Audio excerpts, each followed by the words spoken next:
ప్రభునామన మీ అందరికీ హృదయపూర్వక వందనాలు తెలియజేస్తున్నాను. మత్తయి సువార్త 2వ అధ్యాయము 10, 11 వచనాల్లో వారు నక్షత్రం చూచి అత్యానంద భరితులై ఇంటిలోనికి వచ్చి తల్లి అయిన మరియను ఆ శిష్యులను చూచి సాగిలపడి ఆయన్ని పూజించి తమ పెట్టెలు విప్పి బంగారమును సాంబ్రాణి బోళమును కానుకలుగా ఆయనకు సమర్పించిరి. క్రిస్మస్ అనగా బహుమతుల పండుగ. ఎందుకంటే ఆ దినాలలో యేసుక్రీస్తు వారిని తండ్రి అయిన దేవుడు బహుమానంగా ఈ లోకానికి మనకు అనుగ్రహించాడు. ఎందుకంటే తన అద్వితీయ కుమారుని మనకు బహుమానంగా ఇచ్చి ఉన్నాడు.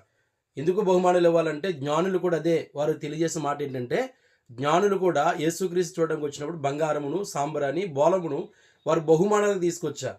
బంగారము దేనికి సాదృశ్యం అనగా రాజరికానికి సాదృశ్యం. బోళము దేనికి సాదృశ్యం అనగా ఆయన మరణము పునరుద్ధాన సాదృశ్యం. సాంబ్రాణి దేనికి సాదృశ్యం అనగా క్రీస్తు పూజింపదగిన వాడు కనుక ఆయన పూజించాలి. ఎందుకంటే ఆయనను గౌరవించాలి, పూజించాలి, ఆరాధించాలి, లేనివారు బహుమతులు ఇవ్వాలి.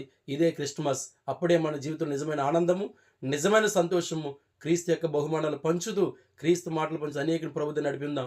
దేవుడు మిమ్మల్ని దీవించి ఆశీర్వదించబడును గాక. ఆమేన్. God bless you.